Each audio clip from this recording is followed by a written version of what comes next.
Mosul was surrounded. The U.S. came in with airstrikes. Iraqi and Kurdish forces came in on the ground. And for 9 months, that city was pummeled until ISIS was extracted by force from a population of 1 million people. It was a kind of warfare very similar to Gaza. And Mosul was flattened. I mean, that has to be said. And there are at least 11,000 civilians killed by a conservative estimate. And there wasn't any of this pressure when it wasn't Jews doing it. Okay, Assad killed 5,000 Palestinians. No Muslim community anywhere on earth marched in any real numbers on Assad. There was a lot more international, attention paid to the fact that they killed a single journalist in Turkey than to the fact that they were well over 100,000 dead in Yemen. It sounds like an excuse, right? It isn't an excuse. It doesn't mean Israel didn't do something wrong if you think it did something wrong, but it does mean that the world as it sits in judgment isn't a judge. It is something else. Some other dynamic is happening here other than moral concern for civilian lives, because that moral concern for civilian lives is just too selective, and too selective in very specific ways for it to really be pure about that.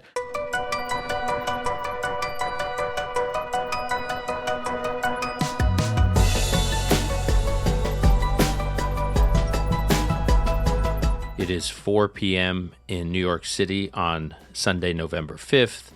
It is 11 p.m. in Israel. Today is day 30 of the October 7th war. Before we get into events in Israel, one housekeeping note. In just 1 week, Mayan Salsinger's book, The Genius of Israel, The Surprising Resilience of a Divided Nation in a Turbulent World, will be published. As the subtitle suggests, it is a book primarily about Israeli resilience, the same resilience we're seeing today play out in Israel following an extraordinary setback on October 7th. And it is that same resilience and solidarity, we believe, that we're about to see all across Israeli society in the weeks and months and hopefully years ahead. Ultra-Orthodox, secular Jews, Jews from the East, Jews from the West, Jews from the center, booming metropolitan areas of the country, to people from struggling towns in the periphery, really all across society, are working together and mobilizing. In our book, we endeavor to uncover the origins of this and try to look forward in terms of where Israeli society is going. We think there's a lot that the West, and especially the United States, can learn from the Israeli societal experience. We hope you'll order the book today. It would mean a lot to us. I'm sending the proceeds to an organization in Israel working on the rebuild, working to help the hundreds of thousands of evacuees from the south and the north that will have to rebuild to begin anew. Now on to today's conversation. In Israel, and for many Israelis, at some point this week marks the end of the Shloshim. Shloshim in Hebrew literally means 30, as in 30 days, as in 30 days after a loved one has died. It is the end of the 30 days of mourning, in which there is more of a transition back to normal life for the mourner, at least an attempt at it. And we'll talk a little bit more about the Shloshim and the process and what it means for Israel today with our regular guest, Haviv Rettig Gur. But it's hard to imagine how Israelis can actually transition back to any kind of normalcy on this particular Shloshim, on this 1 month anniversary of the brutal attack of October 7th. The Shloshim comes as Israel is fighting a war to eliminate Hamas in Gaza, hardly normal. The Shloshim comes as there are over 230 hostages in Gaza, including children like Kfir Bibas, who was kidnapped by Hamas and is often referred to as the 9-month-old baby. That's how he's referred to in the press, in the Israeli press, and the Western press. Well, Kfir is now a 10-month-old baby, having spent 30, God knows how miserable, nights in Gaza under the quote-unquote care of Hamas. So this is hardly any kind of normal transition from mourning. For many, the pain is just being extended. In addition to mourning or dealing with a gradual transition from the mourning period, Israelis in Israel are also dealing with some very specific time fuses, some time pressures. There's the time pressure to execute the military campaign to eliminate Hamas. There's the time pressure on Israel's economy. How long can the country be kind of frozen with 360,000 of some of its most productive citizens called up, many of whom are deployed, many of whom are standing by, while whole parts of the economy and labor force are shut down? And the third time fuse is the international community, and specifically and most importantly, the United States. How much time and space will the U.S. government, the Biden administration, give to Israel to do what Israel thinks must be done? These are three of the questions I had on my mind when I checked back in with Haviv, who joins us for our weekly check-in. As you all know, he's the political analyst at the Times of Israel. He was a longtime reporter for the Times of Israel. He's also working on a book. He was also a combat medic in the IDF, where he served in the reserves until he was 40 years old, and now he's sort of getting dragged back in a little bit, even though he has aged out. Haviv Rettig Gur on Israel's 30 days and its 3 pressure points. This is Call Me Back. And I am pleased, very pleased to welcome back to this podcast for my weekly check-in with Haviv Rettig Gur from the Times of Israel. It's been a brutal time since October 7th, but one thing I look forward to every week are these conversations. Haviv, good to see you. Good to be here, Dan. I have to say the same as well. It's been good. We've been getting great feedback. Thank you for having me. Haviv, one other thing is worth noting.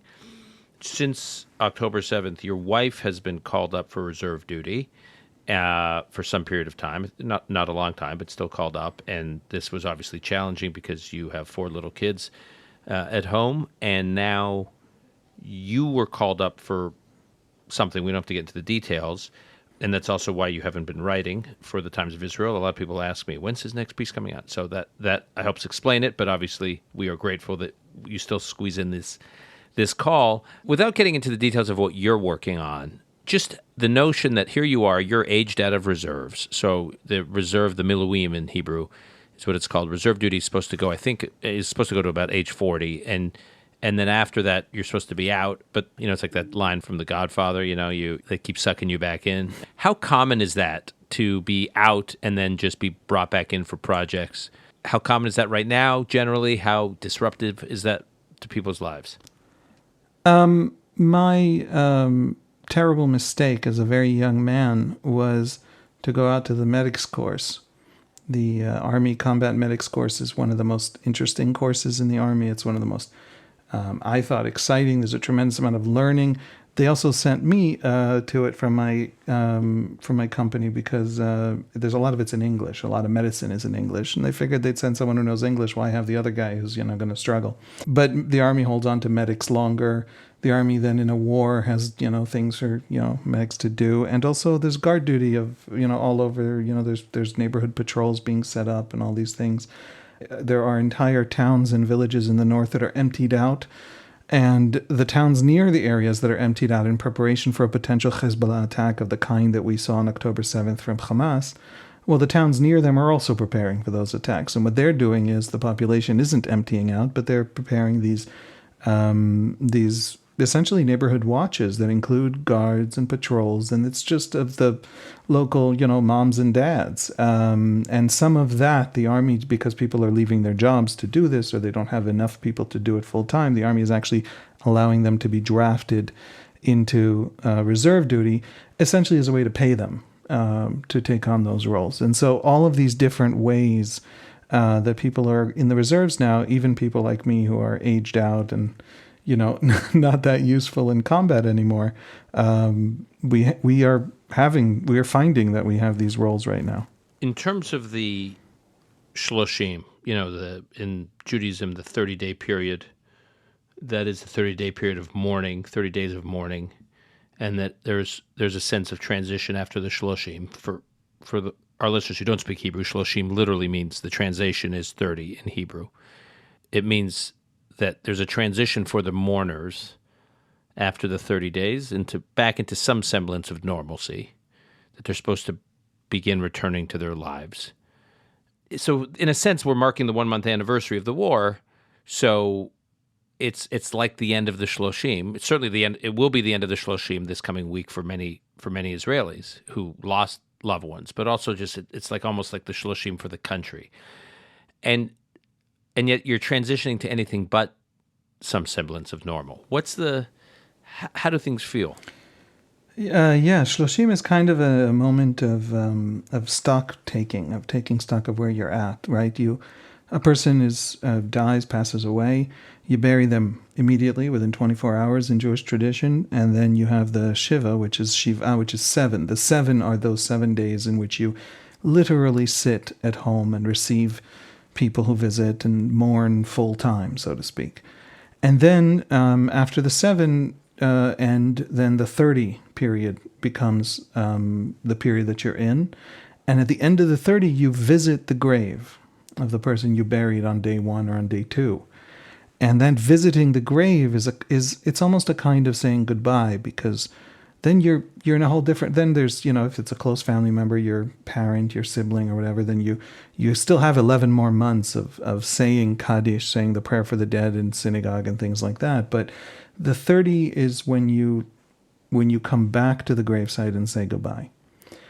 And so it is this very poignant, powerful moment of introspection, of coming back to, there are now on television, on the news channels, a few of these, really sort of going back to these, talking to people who survived, who have now been 30 days living in some hotel or in some family members, people getting over the trauma, a lot of people, dozens and dozens of families, maybe hundreds, not at all getting over the trauma. We just saw a couple who lost legs in the massacre. One lost one leg and the other lost both legs. Just get out of the hospital, on their various crutches and mechanisms. And so we're in a moment where it's not a fresh shock anymore. It is not an intense mourning anymore. Everyone is looking for ways to now live with it going forward, because that's what you do at this point. And so it's a looking back, a stock taking in preparation for moving forward.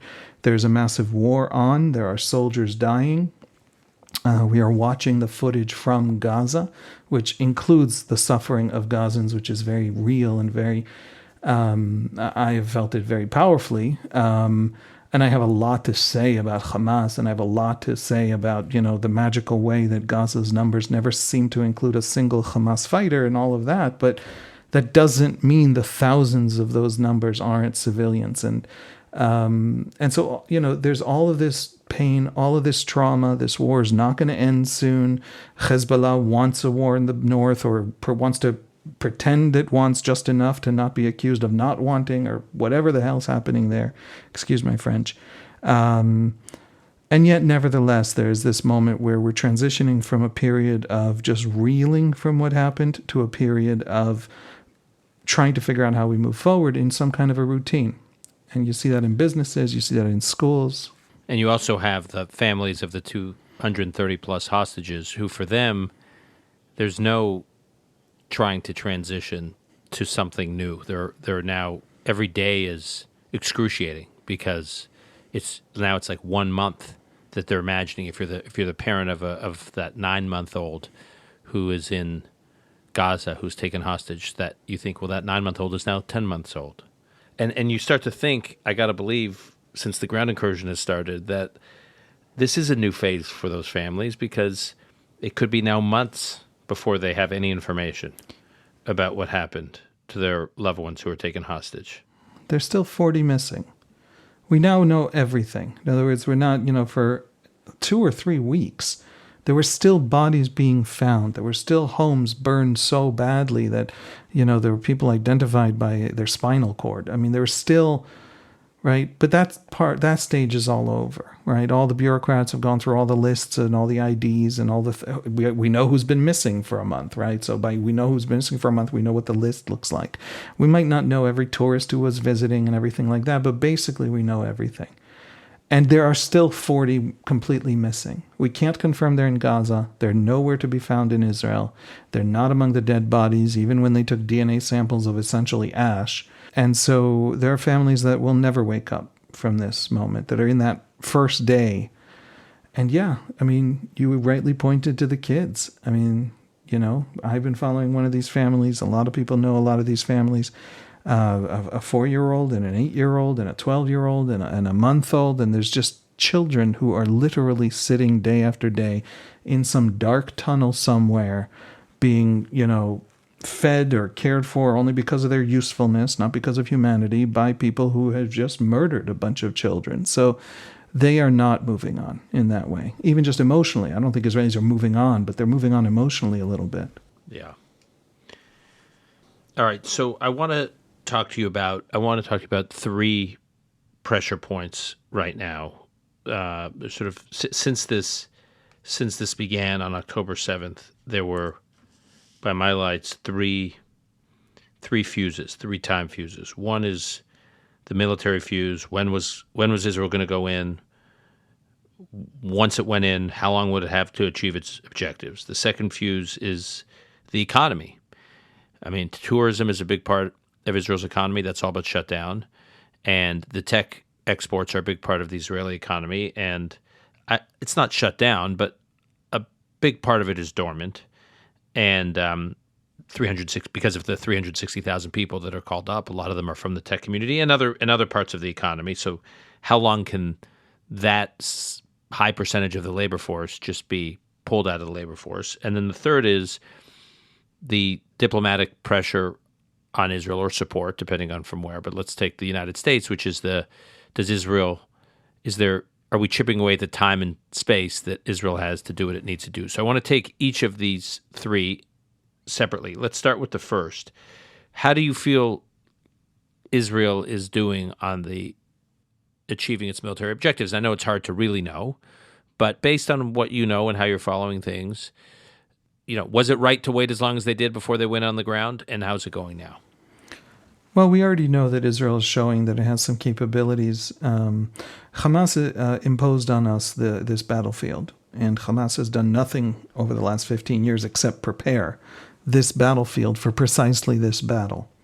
So there are hundreds of kilometers of tunnels. I think Yahya Sinwar, Hamas's military leader in Gaza, actually said that it's 500 kilometers of tunnels, something like that. I don't know if that's an accurate number, but it's, intelligence estimates have it in that ballpark. Bunkers, massive amounts of fuel. Experts are estimating that they have fuel for 3 months, maybe 4 months. Underneath, underground.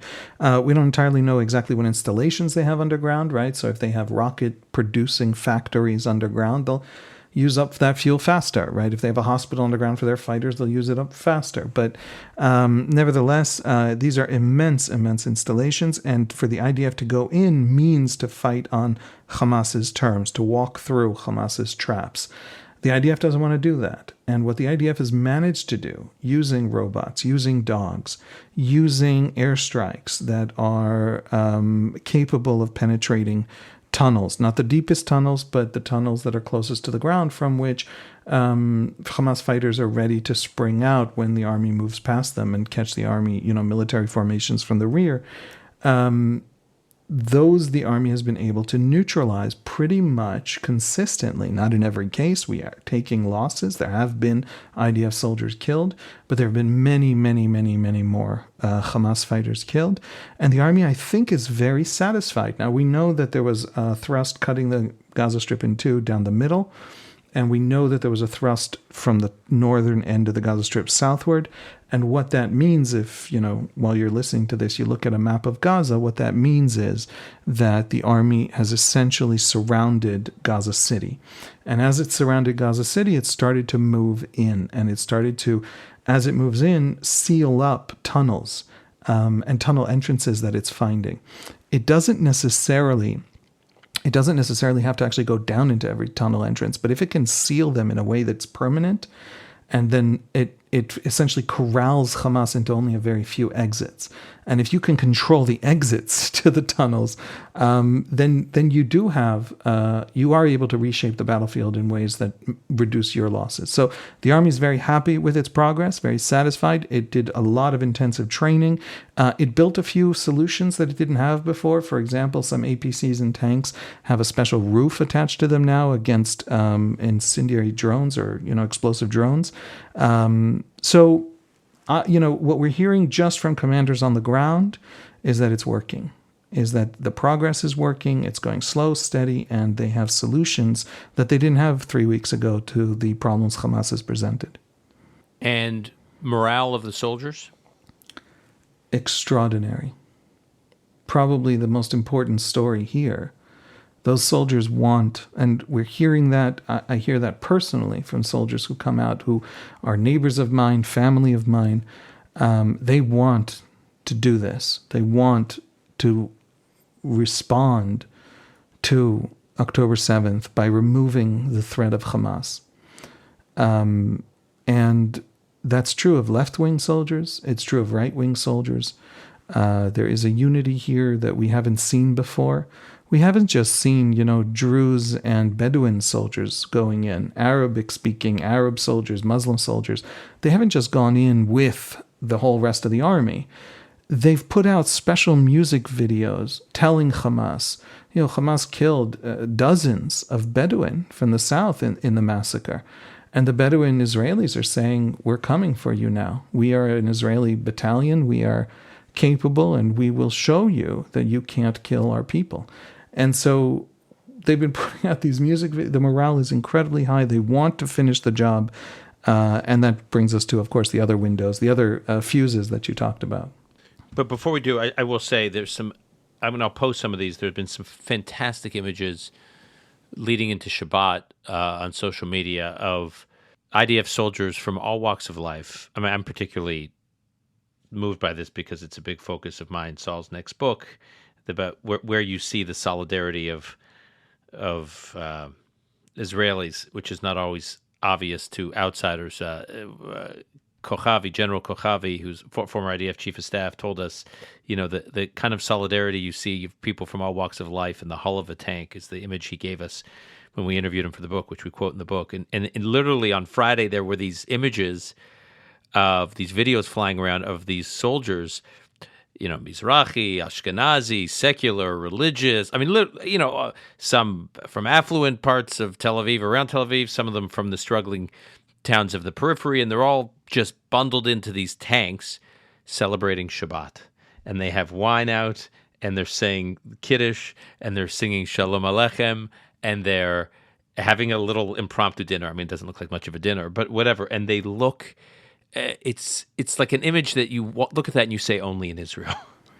Listen, there is, it's indescribable. I was in a combat unit, and I saw a little bit of combat in Defensive Shield during the Second Intifada, chasing after suicide bombers and things like that, but nothing remotely as dramatic as what's happening now in Gaza, as what those boys are experiencing right now in Gaza. But that experience is the most astonishing sense of camaraderie and brotherhood and shared fate you can imagine. And the fact that it's all also projected onto the much larger screen of the nation as a whole, and the fact that those soldiers can't walk 10 feet anywhere in Israel without someone shoving food in their face, and that someone isn't necessarily Jewish. Druze people have opened, entire communities have opened, their communities to families that, were survivors of the massacre. They've opened their kitchens to soldiers all over Israel. Everyone everywhere is doing this and taking part in it, and it's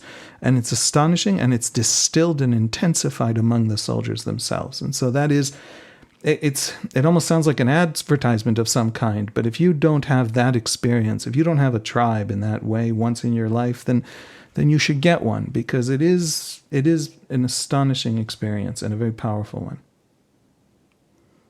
It's exactly what the theme of our book is about, but that's exactly what we read about. That why is Israel, not to digress, but why is Israel not facing the social decline and sense of doom and doomism that's being experienced by so many societies in wealthy, affluent democracies? Sense of loneliness, loss of belonging, loss of connection to country. If I had to sum it up, it's because most countries don't have what you just described. Sense of purpose, their lives have purpose. They're part of a country that has a purpose. Anyways, you just really described that beautifully. Just staying on the time though, the time this will take. Do you have any sense for how long this will take? Yeah, it's a great question. I mean, what is accomplishable? What is achievable? Whenever you go into battle, in officers' school, I didn't go to officers' school, but many of my friends did. And in officers' school, one of the first things you learn is that all your great plans fall apart as soon as you meet the enemy. The enemy's entire purpose is to surprise you, and they surprise you. And so the enemy will be able to, this is true of Hamas right now, it's true of every enemy any army has ever encountered in the history of war, which is that the enemy will get to shape the schedule and get to shape the battlefield to some degree. And so I know what Israel wants. I know what the Israeli general's sort of optimistic scenario is. I know what a pessimistic scenario looks like. They might get none of that. They might get all of it much faster. We have had those kinds of wars as well, faster than we expect and better than we expect.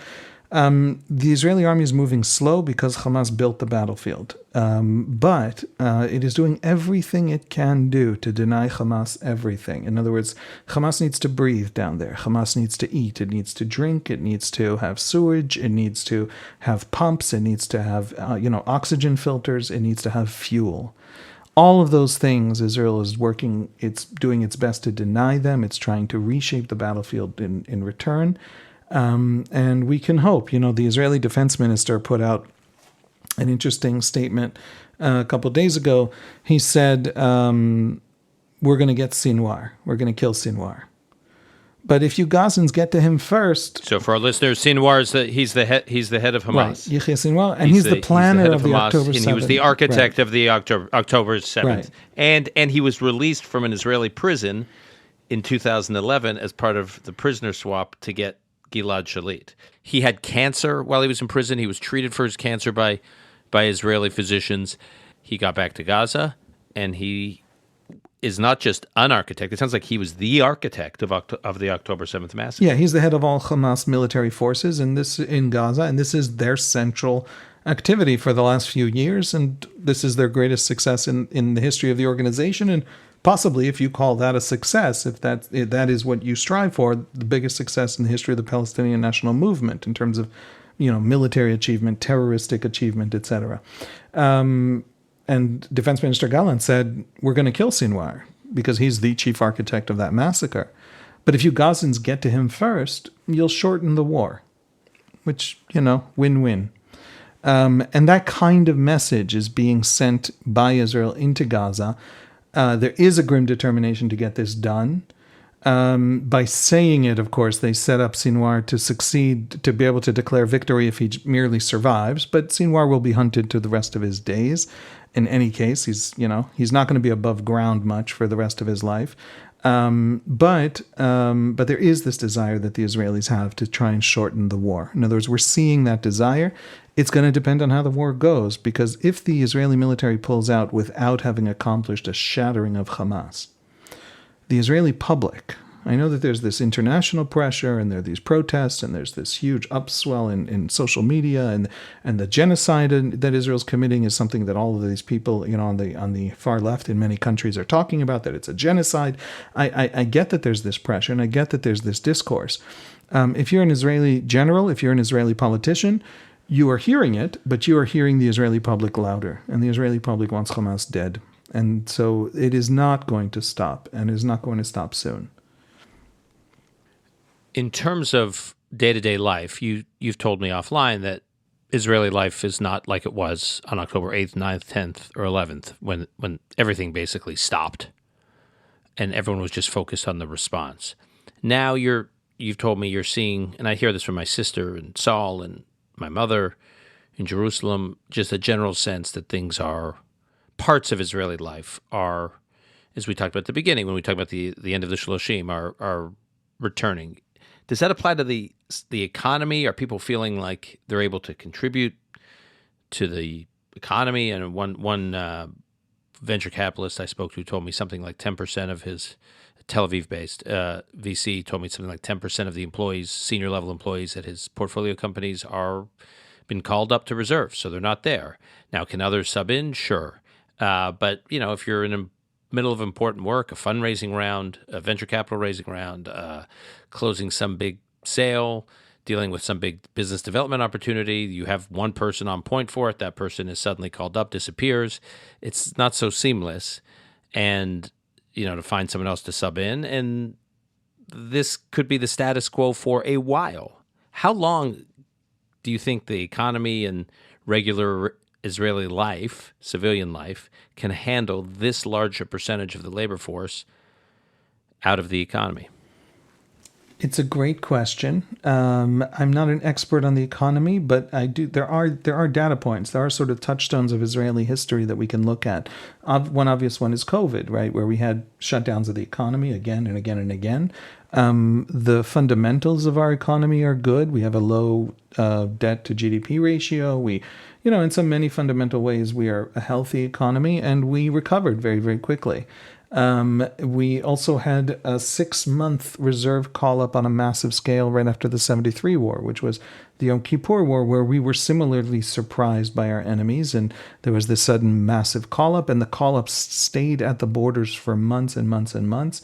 And that was incredibly expensive, but the country felt it was, necessary, right? It doesn't matter how much you hurt your economy if you die, if your enemies destroy you.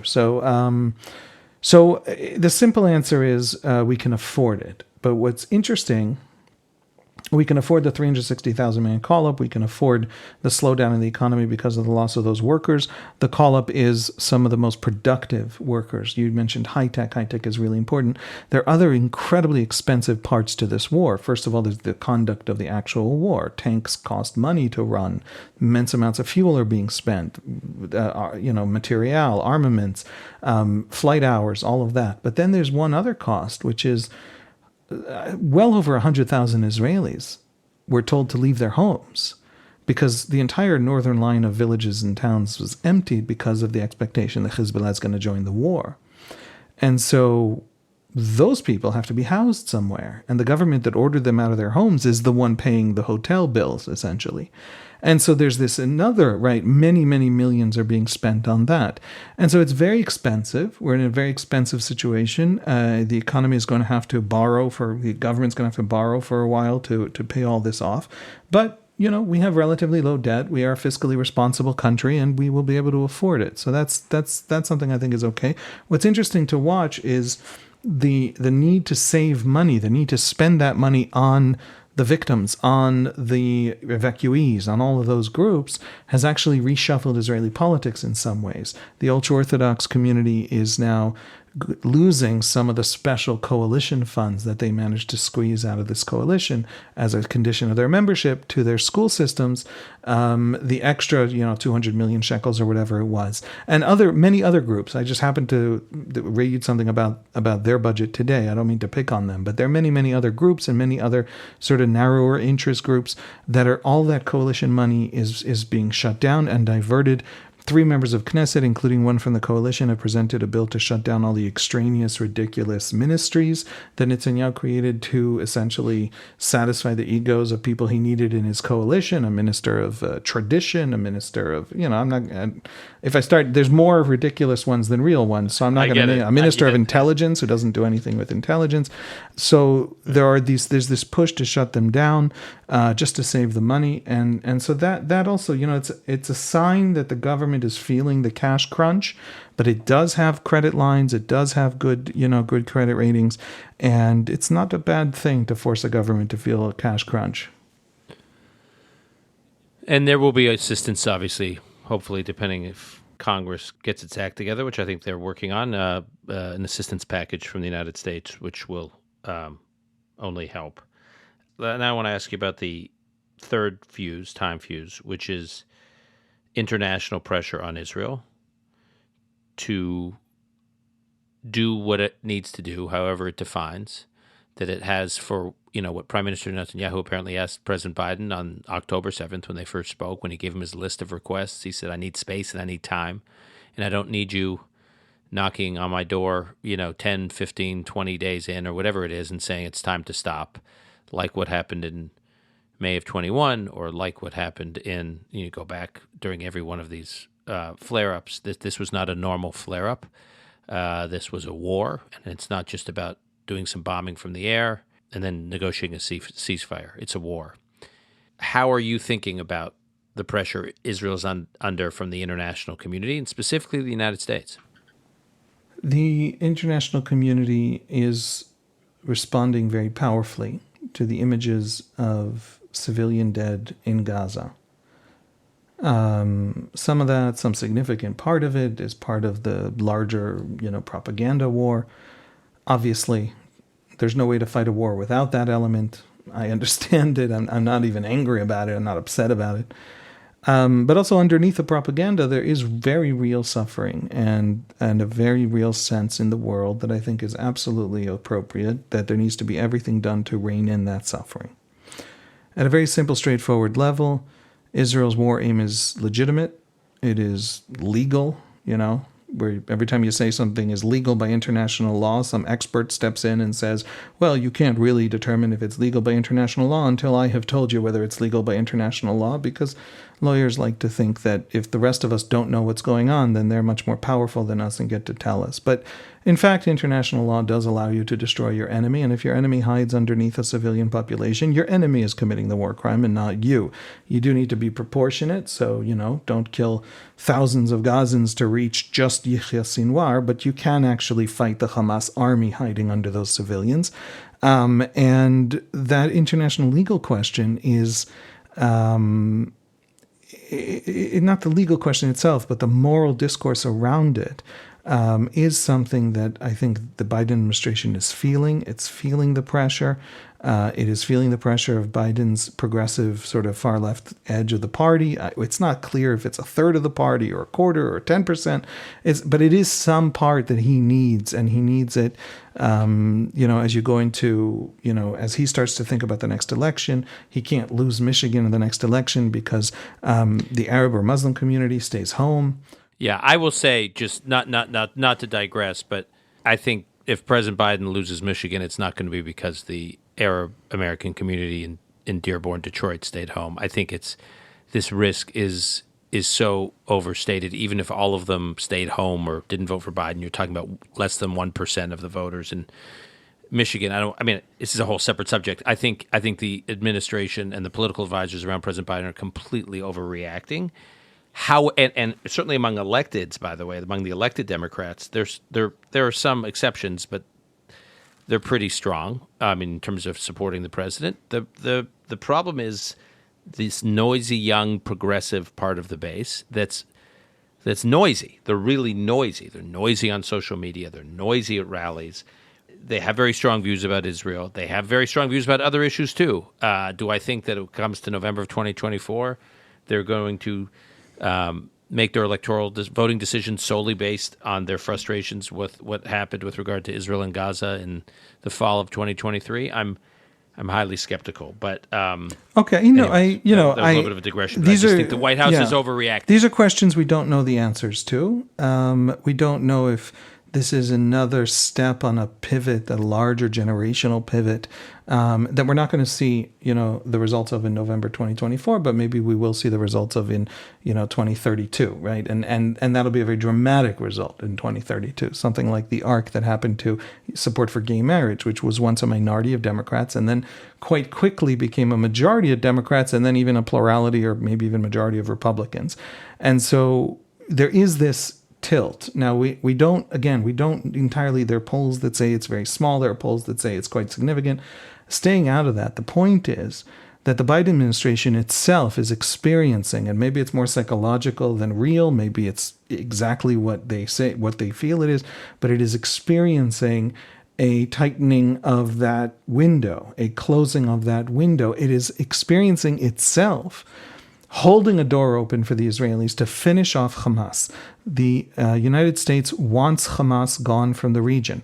Hamas prevents the United States from being able to pressure Israel on almost anything it wants to pressure Israel on. In other words, if the Biden administration believes in two states and wants to pressure Israel on settlements and wants to sort of really lean into the question of restoring the PA in the West Bank as a serious interlocutor and a serious, organization in control of the Palestinian parts of the West Bank, towards some kind of two-state process. If that is something the organization, the administration believes in, and it is talking in those terms, and it has been talking in those terms out loud, then that means Hamas has to be off the chessboard, right? Hamas serves Iran. It is funded by Iran. It didn't attack because of Iran, but it is part of the Iranian arc that Iran is trying to surround Israel with. And so for all these reasons, Biden does actually want the Israelis to succeed.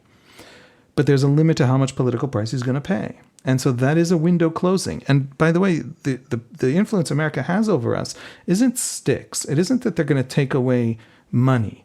We can afford to make all of our weaponry indigenously.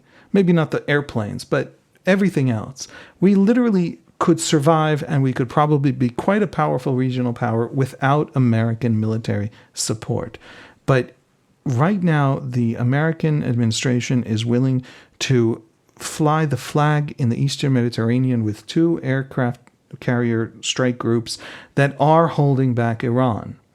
And they're allowing us to deal with Hamas first without having to also deal with Hezbollah. And they're giving us this window. In other words, the Biden administration started with carrots.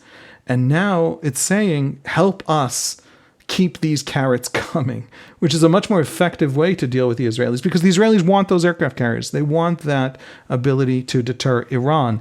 And so now they're coming to the Israelis and saying, lower that civilian death toll. And there's been a bit of a fight between the Israelis and the Americans. The Israelis are feeling a little put upon because the civilian death toll by percentage is lower than in many American engagements of similar kinds of battles, for example, Mosul in 2016, etc.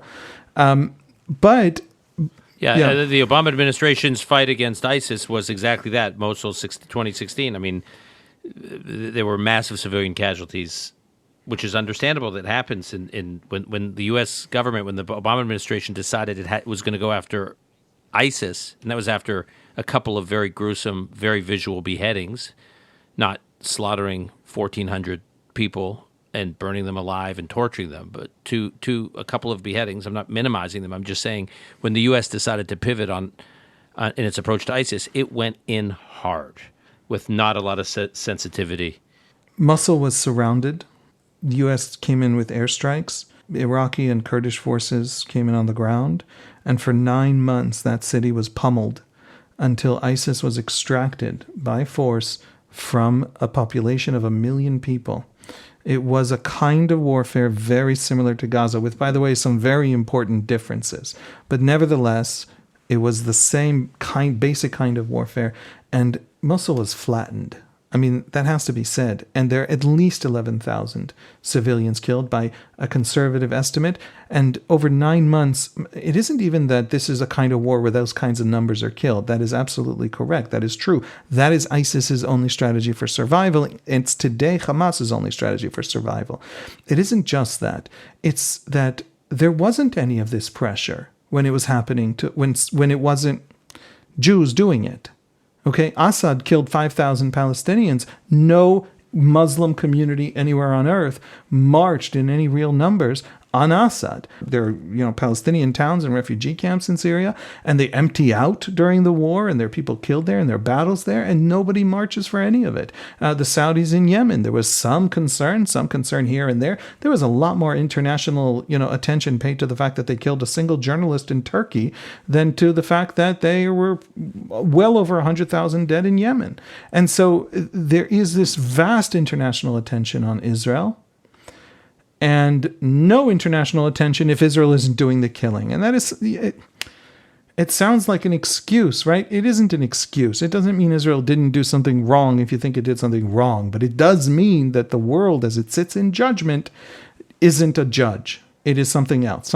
Some other dynamic is happening here other than moral concern for civilian lives, because that moral concern for civilian lives is just too selective, and too selective in very specific ways for it to really be pure about that. Long story short, there is an international window, and that international window appears to be closing. And what we don't know is what happens when that international window. And I think we have time. In other words, I think we have a month, and it does depend, by the way, on the images that come out of Gaza. In other words, if there are some spectacular, horrific, bombing of something that was a terrible mistake, then it'll close faster. But what we don't yet know is what happens when the window closes. When Biden says, "Okay, you're done. I gave you a lot. Now you got to give me, not to, lose me my base in certain parts of the country." And Israel says no.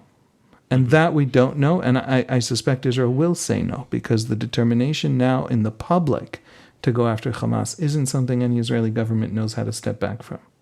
Well, there's one time fuse I should have mentioned, which I didn't. We talked a little bit about at the beginning about the hostages. What about the time pressure on the Israeli government to deal with the hostage situation and the fuse that the government is dealing with the families of the hostages? What's going on that front? I think the Hamas's problem in that regard, it took these hostages, including, as we said, children, as a psychological lever. I think the problem is that Hamas, how shall I put it bluntly? Hamas doesn't have a lot of trust in the Israeli public discourse right now. And so there isn't a sense among the families of there is a sense among the families of the hostages that the government needs to prioritize the hostages, and maybe it isn't prioritizing the hostages because it's an inconvenience in the battlefield, and they want them to. And so Israeli leaders, including Benny Gantz and Benjamin Netanyahu and Yoav Gallant and all these people who are actually running the war, have come out and made these very strong declarations that one of the central war aims is rescuing the hostages. But no Israeli leader is willing to have the hostages transform the battlefield into Hamas's battlefield. They're not willing to play Hamas's game with the hostages. And so Hamas warned at the beginning that we're going to start killing hostages if the ground war begins. They'd warned at the beginning we're going to release them very slowly. We're going to trickle them out, hoping to delay the ground war. All those things Israel completely ignored and did its own schedule and started the ground war. And now Hamas is trying to leak that it'll start releasing them for humanitarian pauses or for ceasefires of 5 days or things like that. And these leaks are kind of coming out, but not directly, not publicly. It's another game. No Israeli, including the families, trusts Hamas's games. And so no Israeli is willing to stop the war effort for Hamas's games. But there is a moment in which Hamas can come and say, "Hey guys, here, standing at the border, you can take pictures of them. Here's 5 kids. Give us a day, and these 5 kids walk across the border. Don't give us a day. We shoot them right here. What are you going to do to us? Kill us?" That was right. That was already on the table. There is a Hamas, as Gallant said, we will exchange humanitarian pauses in Gaza. There have been humanitarian, no attack zones and corridors for civilians to flee, but we will give a respite to the actual assault on Hamas itself in exchange for hostages. In other words, if it's front loading it, right? Hamas gives us hostages, it buys a couple of days to breathe. That Israel's willing to do. Less than that, Israel's not willing to do because there isn't the trust. It's not willing to stop shooting and then discover that it'll take a week to get a hostage out, right? So the families are trapped in that, and they're trapped essentially in their own knowledge that, as Gallant said, the best way to get them out is to go after Hamas mercilessly. I don't know how many we're going to end up getting out in that kind of game of chicken almost. 2 names I want to ask you about for different reasons. You talked a little bit earlier about Hezbollah. Hassan Nasrallah gave a speech on Friday, a much hyped, much anticipated speech. We had our own conversation on this podcast with Matt Levitt from the Washington Institute for Near East Policy, where he laid out why he thought the speech was basically a nothing burger, that there was a lot of buildup. At the end of the day, it was Hassan Nasrallah saying, "Biden, I hear you. We're not getting involved, or at least we're not getting involved now." What was the sense in Israel, the response to Nasrallah's speech? Was it that the public was cautiously relieved, recognizing that cautious relief is inherently fragile? No, I don't think there was relief. I think there are 2 camps. One camp is a little sad to find out Nasrallah won't start the war. What Israelis learned on October 7th, and we've talked about this before, is that if they can do it, they will do it. And you don't put any trust in your own, psychological analysis of the enemy. Because we did, and we based our entire defensive doctrine on it, and 1,400 civilians, 1,400 people paid their lives. And so nobody believes Nasrallah. If Nasrallah pretends to be asking for a ceasefire, the army ramps up preparation for a Hezbollah assault. There isn't, we're not, the only thing that Israelis are looking at now, and that's true of ordinary citizens, pundits on TV, and politicians and military leaders, the only thing we're looking at is what could he do? We don't listen to the words anymore. So there was very little interest. Really, there was very little interest in Israel for what he has to say. And then what he actually had to say was essentially, it was totally Hamas. It was all Hamas, had no Iranian connection. We didn't do it. It's like, and it was all a lot of bravado. Israel is weak, and Israel's own media is now saying that Israel is, spider web that you could just, brush out of the way and all of that. The usual Nasrallah stuff. Since 2006, Nasrallah has basically been in hiding, and he's aged poorly in hiding. And so, I think that if that was not a ruse, then what we saw was him in decline. If it was a ruse, the Israelis are assuming it's a ruse. And so it's in the same sense him in decline. Hamas, if Hezbollah, we know Hezbollah is preparing this fast, attack on Israel that takes over towns and shows that Israel's weak.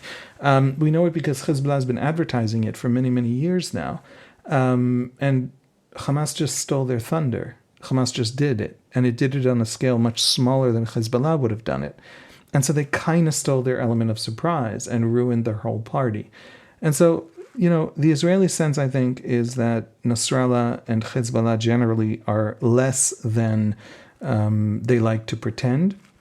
Not because they're not incredibly dangerous, and not because they don't have 150,000 missiles, including some precision missiles that could cause tremendous harm in Israel, but because we are willing to fight that war, and we don't believe that they're deterrable. And so there's a kind of grim determination rather than, a willingness to just play this psychological game and sit and sift through his little speeches. And it's a different Israel. And he doesn't seem to have understood that yet. We talked earlier about what's going on in the Bedouin community. Before we wrap, I did want to ask you about Mansour Abbas. Mansour Abbas, for our listeners, is the leader of the Ram party in Israel, which is a Muslim Arab party in Israel. And historically, the Arab parties, political parties in Israel, have not formed coalitions with Israeli governments. Mansour Abbas broke that record, that history, and he joined the last government, the Bennett-Lapid government. So Mansour Abbas's party, the Ram party, had 4 seats in the Bennett-Lapid government. In the last election, it gained votes after him cooperating with and joining the Israeli government. Now he has 5 seats. And he's said some very constructive things over the last couple of years about farther back, but no one was paying attention, about his community's role in a Jewish state, in a Jewish society, and his recognition that Israel is a Jewish state, but wanting to play a role in it and have influence in it and be constructive in it. I spent some time with him when Saul and I were working on our next book. We interviewed him quite extensively. But in the last 24 hours, there's been news out of Israel that a member of his party, Iman Khatib Yassin, had said that videos being circulated by the IDF of the atrocities committed by Hamas did not show, quote, rape of women, nor did they show, quote, slaughter of babies. So here Khatib Yassin was echoing or, kind of carrying the Hamas propaganda, and Mansour Abbas demanded that he quit the Knesset. He's effectively kicking him out of the party, or at least trying to. That seems like a pretty big moment. But there's a swirl of news generally on everything related to the war, so I worry that this kind of tidbit gets lost and eclipsed in the swirl of news. But I do think it's more than just a tidbit. It's actually pretty important. Well, what Khatib Yassin said, she actually was asked. It was a news interview, and she was asked, "Did you see the screening of the unedited, uncensored footage?" because it was screened to members of Knesset. And she said, no, I wouldn't watch it. But I heard from a trustworthy source that, in fact, it showed nothing that, so she did this very, very, very irresponsibly. And it's not clear what she was thinking. And Mansour Abbas has been an astonishing figure. It's an important thing to understand. Mansour Abbas's party is an Islamist party. What does that mean? That means that his party is not just Muslim, but is in fact a party that seeks Islamic renewal and Islamic politics. It's a party that belongs to that large milieu, or large group of ideologies and visions of Islam in the modern times, that essentially try to answer the question of what the heck happened to Islam. How did the Muslim world and the Arab world collapse, and how did they become so backward, and and they can't compete with the West? And it answers it by saying, we have lost our mojo because we have lost our authentic original Islam that used to make us powerful. And so we need to get back to an Islamic politics and away from this modern nationalist politics and nation states and borders and all these ideas that are imposed on us by imperialists and colonialists in the West, and get back to an original authentic Islamic politics. He belongs to that movement. Now, so does Hamas, so does the Muslim Brotherhood, so does, in its Shiite iteration, the Iranian regime and Hezbollah. But there are pieces of that world, of that movement. There is a huge diversity in that Islamist world, and some parts of it are pacifist. Mansour Abbas is the student of Sheikh Nimr Darwish in the 1980s. As a religious point, renounced violence, renounced decolonization as a strategy, as sort of an Algeria-style terrorism strategy, and developed a peaceful version of that Islamist politics. And what becomes fascinating is that... And I would say that Darwish started out as a radical. Right. He went to prison, he planned terror attacks. He went to prison and went to an Israeli prison, right, planned terror attacks, and then wound up where you're describing. And he even went farther, although what you're saying is extremely important. He criticized other governments, especially the Iranian government, for denying the Holocaust. So he became this public educator about what the Jews went through during the Shoah. And the Israeli political right, unfairly, in my view, because it was politically easy and politically convenient, and so they ran with it, even though it really doesn't reflect what's happening. They said, he is a terrorism supporter because he has these ideological overlaps with Hamas, Hezbollah, etc. But there are moments where religious conservatism can be more moderate than even secular liberalism. And those moments are those places where religious conservatives, especially if they believe in a redemption, like all monotheists do, say to themselves, hey, you know what? I believe in this redemption. This redemption is for sure, right? Eventually the Israelis will all be Muslim. Eventually the world will all be Muslim. Eventually the Messiah is coming. But I believe in it because God will bring it about. I don't have to bring it about. And that distancing of that redemption to a divinely ordained future is a tool used by religious movements throughout the ages, Jewish, Christian, and Muslim, to become deeply moderate in the immediate present. And Mansour Abbas is that, and has been that his entire career, and is that as a religious leader, not just as a political leader. And so Mansour Abbas has spent this entire war, while Arab politics all over the region are roiled, and there's crowds in the streets screaming, and the governments of Egypt and Jordan and many other places in the region are actually afraid of another Arab Spring sparking if the killing in Gaza doesn't stop, and all of this discourse that's happening in the Arab world. Mansour Abbas has stood his ground, and he has said that he literally said these words: there is a day after. And in the day after, the Jews are going to be here and the Arabs are going to be here, and we're going to have to live together. And so we're not going to do things, right? He was responding to Amichai Eliyahu, an Israeli minister, who said something very silly and very offensive. We're going to nuke Gaza. About nuking Gaza. Yeah, something. And he's a minister of tradition. He's one of these fake ministries, and nobody took it seriously in Israel except to be horrified at him. And Netanyahu criticized him and put out. Anyway, the long story short, Abbas is... Yeah, marginalized him. Didn't Netanyahu kick him out of the cabinet room? Yeah, but it's a fake kicking out because legally he has the right to vote. So they just called him on the phone. It wasn't, but anyway, it was a little bit of a damage control Got it. All right, without whatever. actually kicking him out. The point is, and he's been roundly criticized for that, Netanyahu, but nevertheless, the point is that Mansour Abbas's response was, "We're all going to be here the day after." So any Jew who thinks that he has a solution to Gaza that just involves, leveling Gaza, or any Arab that thinks he has a solution for Israel that involves smashing it, right? And so Mansour Abbas has held that line.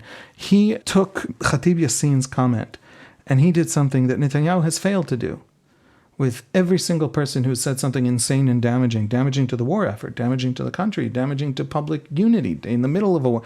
All of the far right and all the extremists in Netanyahu's coalition, Netanyahu has let stand. He has refused to push them out because he needs them to. He thinks he's going to survive the war afterwards, right? After the war, he thinks he's going to survive politically. And so he's refused to this. But what Mansour Abbas did is he announced that Khatib Yassin is no longer a member of the party. She's not going to be on the next Knesset list. She's not going to run. And the party leadership of Ra'am, at his instruction, ordered her to resign for saying, "I heard from somebody that the video doesn't even show those things that the Jews claim it shows." And so he really has taken a stand, and he is paying a political cost, and he is clarifying to his own rank and file this alliance, this coexistence with the Jews. This is what we're doing now. And if you disagree with me, that's why there's a ballot box. But that's what we are. And that, to me, is astonishing. In other words, he has proven all of his Jewish detractors from the Israeli political right, from the Israeli Arab political world, he has proven all of them wrong. And he really does seem to be committed now, when there's blood on the line, when there's immense political cost to be paid for it. He really still now is committed openly and publicly and in actions, not just words, to coexistence. It's something we didn't think we would see, and it really is astonishing to watch. There are also all these indications that what first of all, Mansour Abbas's party has been doing this, right, for 2 Knessets already. This has been the line, and or slightly more even, and it has grown to become the single largest Arab political party while holding this line. And we've seen a huge amount of anecdotal evidence that this is a powerful thread in Arab-Israeli politics today. One sign, for example, was a Bedouin man, Hisham, who was in the rave in the music festival in the desert that was hit by the Hamas paragliders, and 4 of his cousins from the Bedouin city of Rahat in the south in the Negev desert. They are watching the news on Saturday. They get in a car. They drive to try and rescue him. They understand there's this attack by Hamas. And along the way, they keep meeting people fleeing the Hamas gunmen and just running in the middle of the desert. They pick these people up, drive them back, drive back to the festival, pick more people up, drive back to the festival. And they keep running into people. They don't want to leave anyone behind. They drive them back. These 4 Bedouin cousins saved 40 people at that festival. And the stories of Arabs who saved those people, of the Arab paramedic who charged in, knowing there's a Hamas massacre going on, seeing if he can rescue people, and then getting gunned down by Hamas. The story of Arabs saying to the Hamas gunmen as they meet them, "I am Arab, what are you doing?" And then Hamas beating them. Those stories are everywhere. And we mentioned at the beginning the Bedouin battalion, the Bedouin infantrymen going into Gaza, feeling Israeli, feeling like they have to teach Hamas a lesson, putting on music videos about it. Mansour Abbas's stance, his new posture, runs deep and reflects a real feeling. And so I think it isn't just astonishing, and he isn't just showing that he is sticking to it with real integrity, even at moments where he has to face down people who disagree with him in his own party. He isn't just fighting for it. I think it comes from a deep place in his constituency as well. You know, Haviv, we have managed in most of these conversations to end with rays of darkness, but today we ended with rays of light. I'm moved by it because it speaks to the promise of what true Israeli solidarity could look like across not only intra-Jewish worlds, but also between Jewish and Arab worlds, but also at a practical level. I got to tell you, it gives me some hope that they're, we talk about the different fronts. There's the front in the south, there's the front in the north, there's the front in the West Bank, and then there's always this question, is there going to be a front with the Israeli Arabs? Like we saw in May of 21. It wasn't a full-on front, but there were skirmishes. This gives me some hope that maybe at least that fourth front won't present itself as a real threat. We saw in 2021 that there are some streaks of some pockets of Hamas support, real outspoken Hamas support among Israel's Arab citizens.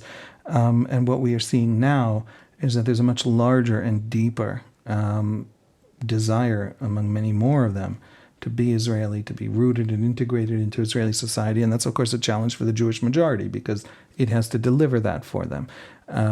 It is absolutely a ray of light. We started talking about the shloshim. The shloshim is when you stop looking back and you start looking forward. So maybe that's appropriate. As always, Haviv, thank you. And I will look forward to checking back in with you in a week. I will too, and happy birthday, Dan. This is going out on your birthday. That's also looking forward. It's important to stick to the optimistic things right now. So I hope you have a great one. I will say, we're having dinner with some friends, and I couldn't imagine doing anything too celebratory these days. It just feels weird, but my kid said to me a couple weeks ago, we're very ritualistic about going to NFL football games, the Jets, and we never miss a game. And there was a big game a couple weeks ago, and my kids were insistent on going. And I was like, I'm really not up to it, given everything going on in Israel. And this would be like the first time we've ever missed a Jets home game, I think, for as long as we've been following the sport as a family. And my kids were like, no, Dad, you got to go. You need a break from all this. You got to go. I said, no, I'm just not in the right headspace. And at one point, one of my sons said, Dad, if you don't go to the Jets game, the terrorists win. And I thought, you know what?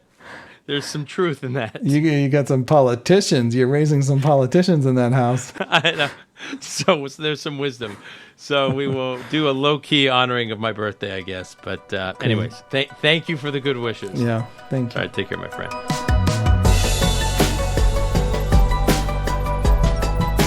That's our show for today. To keep up with Haviv, remember you can follow him on X. It's at Haviv Rettig Gur. You can also follow him at the Times of Israel. That's timesofisrael.com. Please remember to order our book, The Genius of Israel, which you can do today. Call Me Back is produced by Alon Benatar. Until next time, I'm your host, Dan Senor.